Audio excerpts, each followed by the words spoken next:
நான் பேசிக்கலா வந்து ஒரு ஸ்டில் போட்டோகிராஃபர். இங்க வந்து போட்டோகிராஃபரா இருக்கும்போது ஒரு படத்துல அசிஸ்டன்ட் ஒர்க் பண்ணி சினிமாவுக்கு ஆசை வந்துச்சு.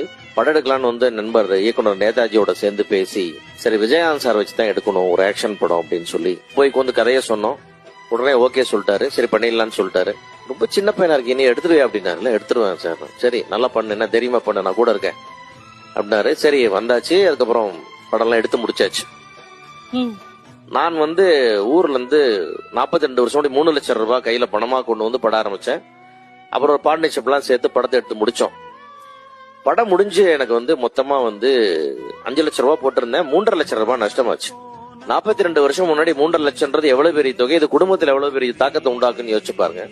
எல்லாம் முடிஞ்சது. ஆபீஸ்க்கு வர சொன்னார், கூப்பிட்டாரு. என்னாச்சுன்னா இது மாதிரி ஆயிடுச்சுன்னு. ஒன்னும் பயப்படாத, நான் கூடவே வச்சுக்கிறேன், நீ விட்டு நான் பாத்துக்கிறேன்னாரு. நானும் ஒன்னும் சொல்ல சரிங்க. அது அந்த வயசுக்கு நமக்கு அது ஒரு பெரிய பெயினா இல்ல.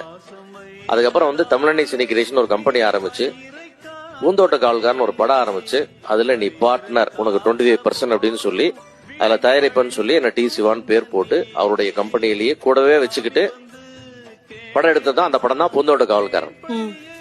அந்த படம் முடிச்சு ரிலீஸ் ஆகி அன்னைக்கு சாயங்காலம் என்ன கூப்பிட்டாரு. எவ்வளவு உனக்கு அந்த படத்துல நஷ்டம்னு கேட்டாரு. 3.5 லட்சம் ரூபான்னு ஒரு பேக் எடுத்து கையில கொடுத்தாரு. இதுல 7 லட்சம் ரூபாய் இருக்கு, போதுமான்னு கேட்டாரு.